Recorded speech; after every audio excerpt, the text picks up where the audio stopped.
I have a list of all the labyrinths in Dallas if you're interested. I have how to walk the labyrinth if you're interested.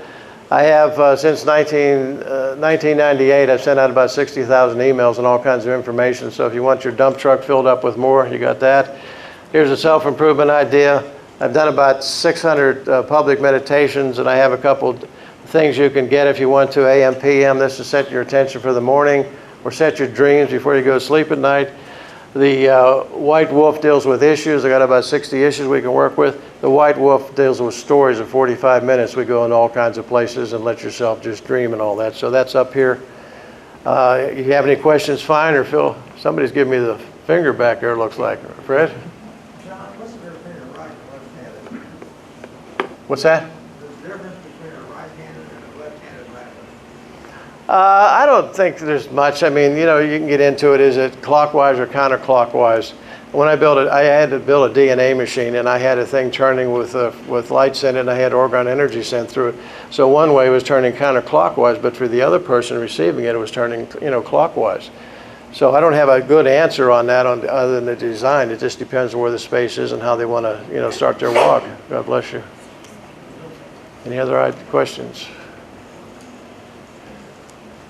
I have a question. I have always read, heard, known that labyrinths were the womb of the divine feminine, and the rose being a divine feminine symbol, that it going in, it's like going back into the womb of the universe and being reborn. Right. I'm quite surprised that, I don't know, that's what it always symbolizes to me. Well, I agree with that. I don't say anything wrong with that. Not too many people know that aspect of it. When I do, I know, when I, are you familiar with Jumbo Melchizedek and his sacred geometry? Well, he talks, he tells these hour-and-a-half stories that are fascinating.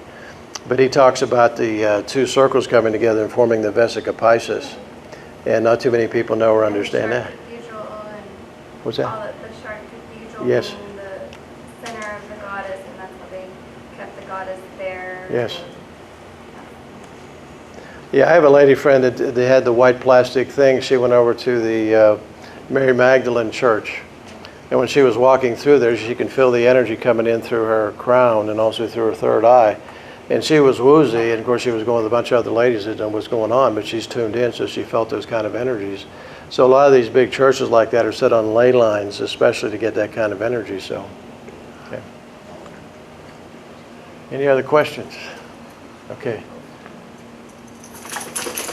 Not so much a question, or maybe just to throw it out there. In looking at those designs, they're not always circular. There's a lot of different patterns, but it's reminding me of, you showed Mayan iconography in there as well. Right. And I'm reminded of King Pakal, the lid, which, you know, some say like an ancient astronaut in a rocket ship. Right. I'm or coming out of a tree. He's in the tree of life. Yeah, tree of life, yeah. As you pointed out, but also the animal forms in the Nazca Plains that were walkable. You couldn't see them, but they were so designed as if they could see them. Right. Somehow they designed them for the animal, whether it's the hummingbird or the spider, but those were labyrinths, right? I mean, I'm thinking.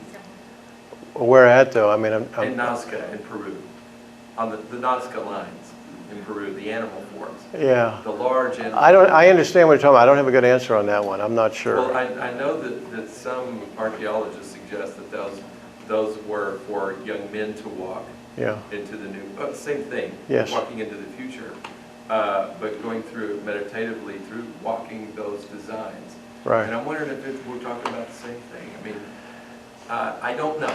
I'm just suggesting it's telling me something, but there's also something, we see these designs in crop circles.